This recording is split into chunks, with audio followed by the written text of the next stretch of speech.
Hey guys, and welcome back to the channel. Welcome to my new show. If you watched last week, bit of fun. 5 hot takes, episode 2.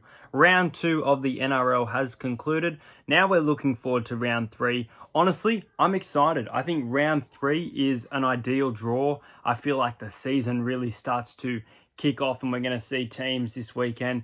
They're starting to separate themselves, the good from the bad, which is part of the hot takes tonight. But before I get into this, my intro is going to roll, and section 1 is going to be about the Chargers.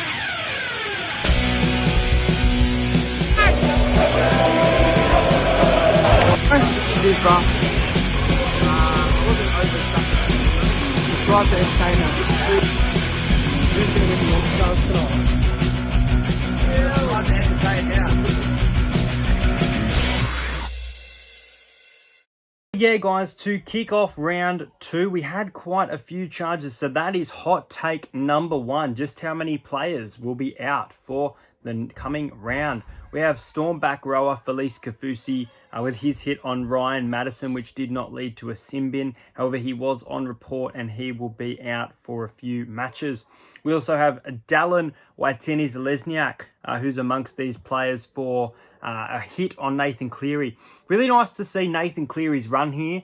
He got some space. I liked what I saw here of Cleary running the ball. He's a good runner of the ball, but we don't get to see it too much in regards to long distance like that. So I really enjoyed this moment. And then Dallin just bang, smacks him quite high. So Dallin Watene-Zelezniak amongst those players as well. The Knights, well, they're in trouble. Their 5'8" is Connor Watson, Kurt Mann, options like that. They go with Phoenix Crosland the other night. And unfortunately, Phoenix Crosland is another player who will miss a match. So there you go. There's 3 bans straight off the belt. You also have Jermaine Tanua-Brown. Now, he misses 3 matches for a crusher tackle on Heimel Hunt. Probably one of the worst out of these situations. You've got Kyle Felt, who's going to miss 2 matches for a high tackle.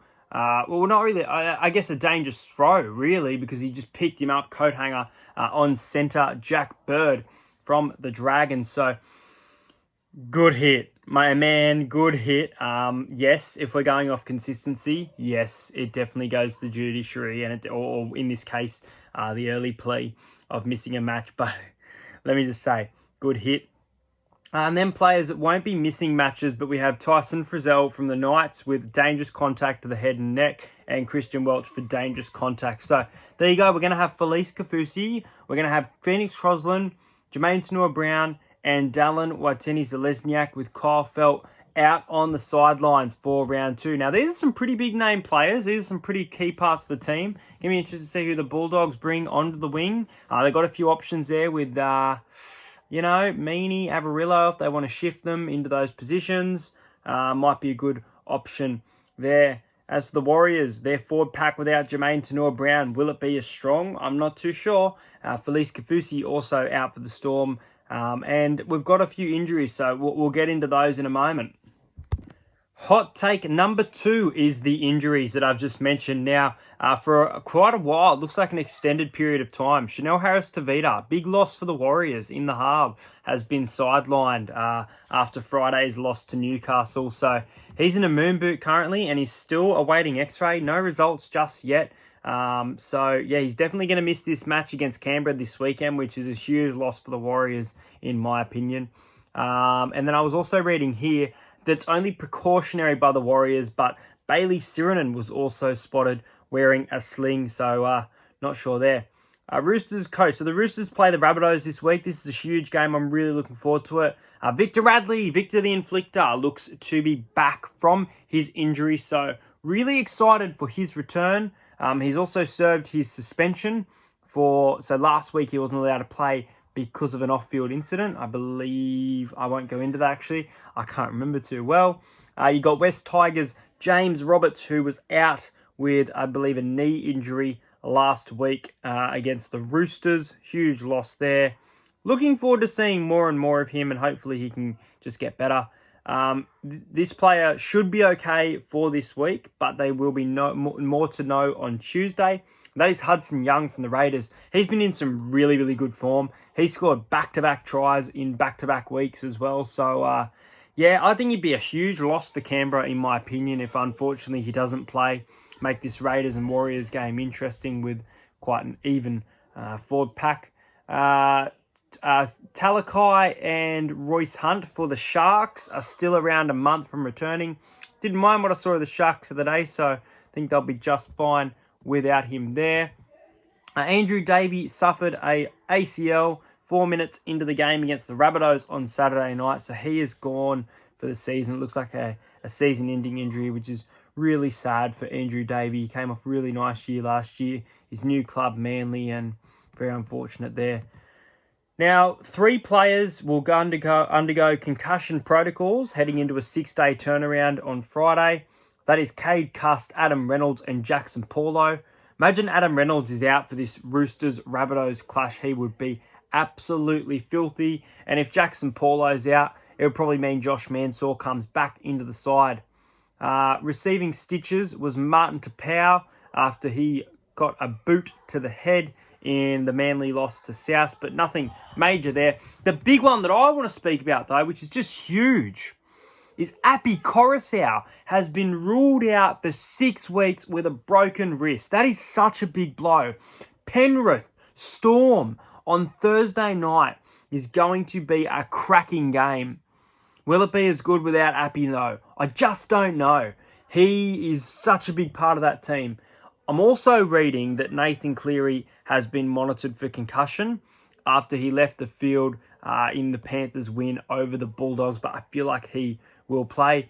And Parramatta centre Wonga Blake is out for a month, and Ryan Madison's being evaluated through his HIA after that the contact from Felice Kafusi from the Storm. But that is your injury report, which I definitely think is a good section to talk about. So, yeah, that's hot take number 2. Hot take number 3 is regarding to upsets or, I want to chuck Cronulla into here because obviously they didn't win the game against the Raiders, but I wasn't expecting that type of performance. They were really gritty. A lot of people say with the rain at home, or considered as a home game at Netstrata, that the Sharks were quite good. And I actually agree with them, to be honest, for the most part. But the Raiders were just damn awful. So I'm just going to go for the 2 upsets here. Now, the first one, oh yeah, look behind you. Parramatta Eel defeating the Melbourne Storm, 16 points to 12. If you guys haven't checked out my 100th NRL vlog, make sure you go and check it out. Can't wait to vlog back at Bankwest against the Sharks this week. Another home game at Bankwest Stadium on Saturday night. But the win against the Storm, what a game. I haven't got to talk about this too much, but both sides really held onto the ball. A really entertaining, enjoyable game of footy. I was back and forth, obviously, with Olam scoring to level it up. And then that kick and Sivo scoring a match-winning try. Unforgettable. Probably my favourite Parramatta Eels win in recent years that I can definitely remember. I still think the Rabbits and Dragons game in 2018 at ANZ semi-final tops it. It's the best game I've ever been to. I don't know why. Adam Reynolds scored all 13 points. I can't get it out of my head. But as an Eels supporter, I'm so happy with this win. I'm ecstatic, and I'm very sad that I didn't tip my boys here. I wish I did, but I just wasn't confident. Closer to game day, I had us by 6 with the rainy conditions. I had us hanging in there for a tight one. We were good, man. I'll tell you what. I hope we get to see this type of Eels week in, week out, but I just don't know with this team. We see so many good performances like this and then so many bad ones, but the underdog prevails as the Parramatta Eel defeat the Melbourne Storm. Another underdog was close to a 50-50 game in my opinion, but I think a lot of people, I would say probably 60 to 40% here, so bit of a gap between the Cowboys, who I tipped, and the St. George Illawarra Dragons. This was the best I've seen from the Dragons in a long time, and I'm talking a long time. Daniel Alvaro, I don't rate him too well. I think he's an okay player. He had one of the best games of his NRL career, in my opinion. His ability to offload the ball was quick. He was getting involved in play, big runs. I would say he easily ran for 70 metres. Let me know in the comments if you know what Daniel Alvaro ran for. I thought he was huge. But Ben Hunt, now he's gone from number 9 back to number 7, and he is captain of this club. And what a performance from Ben Hunt. I heard someone, I think it was BKR Sport, who said this was Ben Hunt's best game in 5 years. And I'd have to agree with you. This is the best I have seen Ben Hunt play in so long. He looked fresh. He looked energetic. He looked happy. He looked controlled. He ran the ball. But the number 9 is not getting enough credit too. How freaking good was Andrew McCulloch? I thought Andrew McCulloch's kicking game was so good. And it was very similar, because we're talking about the underdog, with Reed Marnie. Dylan Brown's kicks weren't great for me. But Reed Marnie, we're seeing number 9s being more important to the game. And I spoke about this a little bit with Rugby League Lounge. He spoke about how the hooker is still the most important position on the field. And I'd have to agree, because, yeah, forwards lay a platform. Fullbacks are taking high balls, but the 9 is just so much control. And with the game being faster, they're getting the ability to kick the ball. So hot take number 3 is that 2 underdogs prevailed, and those underdogs are the Parramatta Eels and the St. George Illawarra Dragons. Take number 4, a little bit of a controversial one, and it's around the Dally M. I think I'll speak about this a few times this season, because I feel like there's a little bit of bias here, and there's a few players that definitely deserve some Dally M points who aren't getting them. So it's making me a little bit frustrated. Now, we talk about the Eels and the Storm. We'll go through quickly. Reed Marnie got 3, Mike Acevo got 2, and Ryan Pappenhausen got 1. Well, Ryan Pappenhausen for mine should have gotten absolutely 0. It was one of the worst games I've seen him play. He'll be back though. It's probably just the conditions and thing. I would have had Junior Paulo with 1 point. I would have had, you know what, probably Justin Olam maybe for the Storm with 1 point. Addo Carr had a bit of speed about him. There's much more to Melbourne, but it just seemed a little bit biased there. As for, let's go to, who was it? The Cowboys and the Dragons. Now, the Dragons, they put in a really good performance. I've mentioned, and I've probably given him too much credit, but I think he definitely deserves a Dally M point. And 2 points given to Valentine Holmes. I really think these 2 points should have gone in the way of Andrew McCulloch. Very happy to see Ben Hunt get the 3 points here. I think he thoroughly deserves it. And Daniel Alvaro with 1 there is also really, really nice. The Tigers and the Roosters. Now, Luke Keary, really surprising that he didn't get any Dally M point. Brett Morris with 3, probably definitely deserved, if not 2. James Tedesco with 2. They both score back-to-back hat-tricks. And Brett Morris, the first player to score hat-tricks back-to-back in NRL history in the first opening rounds. You've then got... Tedesco, not a hat-trick. Sorry, he scored a double. Dane Laurie with 1. I thought he was good, but obviously the Tigers had absolutely nothing at the Roosters. So kind of surprised here that they got that one. As for the 3, I can't disagree, honestly, for this one with the Raiders. There's no players for the Sharks that were given the Dally M points. Joe Tarpany, Josh Papali'i, and Hudson Young. I think it was a great choice there with these 3 players, especially since the halves, in my opinion, had some of the worst games of their career. But I just don't know. I think that some of these are a little bit of a joke. I think Luke Keary has been absolutely robbed. I think Andrew McCulloch has been robbed by the Valentine Holmes decision there. Bradman Best probably deserves the 3. Roger Tuivasa-Sheck was good. Jaden Brayley with 1, or Mitchell Pearce. I thought Mitchell Pearce had quite a decent night the other night, so I probably would have given him a point. Looking to see if Kyle Flanagan can get some points. He's been quite good lately, so look, if the Bulldogs can get a win this week against the Broncos, he might get some points. But I wanted to speak about this hot take. Let me know what you guys think of the Dally M. But currently, the leader is Brett Morris. He's currently got the full 6 points, I believe. It's just loading up now. Give me two seconds, and we go to the final game of the round, which is the Sharks and the Raiders, and we'll be able to see it. Here we go. Top 5, Brett Morris, Reed Marnie, Junior Paulo. So Paulo, if he got 1 or 2, could have been in the top 2.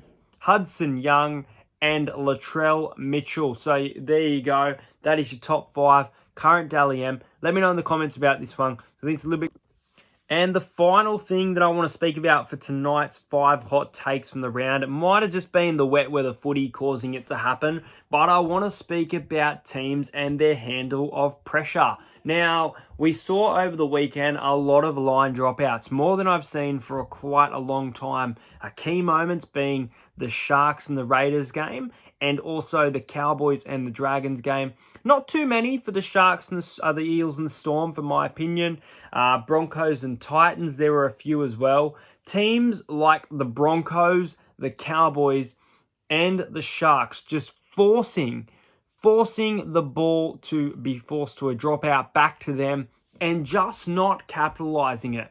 And this brings me to the point, and I spoke about it with Rugby League Lounge, and I kind of disagreed to a point. There is definitely a gap between the top teams and the bottom team, and we're starting to see that already. I might make a separate video explaining this, but at present, I'd have the Broncos, the Bulldogs, Manly. Look, I can't have Cronulla there just yet. I want to see more from them. I would probably say Cronulla are around the middle, maybe 10th right now. Who am I really forgetting? Who am I forgetting? Am I forgetting anyone? Those teams are probably your bottom. The Dragons looked okay. I'd probably say they're still down there. Still think there's a lot of work to do in regards to them not making a lot of errors. A lot of errors in that Dragons and Cowboys game, might I add. But I think there's a big gap between your Eels, your Panthers, your Storm. I'd say the Storm is still up there in regards to leveling up the score. Really nice plays. Kicking game of Cameron Munster. Speed of Pappenhausen. There's just too much to like about the Storm for mine.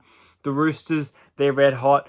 Competition up front. I would say the Knights. Now, they've only played 2 quite soft teams to start the year. So, looking forward to them playing a big team and seeing how they go. They welcome Kalen Ponga back in 2 weeks. So, that's going to be really interesting. But there really seems to be a gap. Your Rabbitohs, like those type of teams are really distinguishing themselves in the top 8. Good performance by the Titans at home. Really looking forward to another away game. Can they win an away game that's going to be really different at home compared to away? Warriors are their bogey team, so I'm going to give them another chance.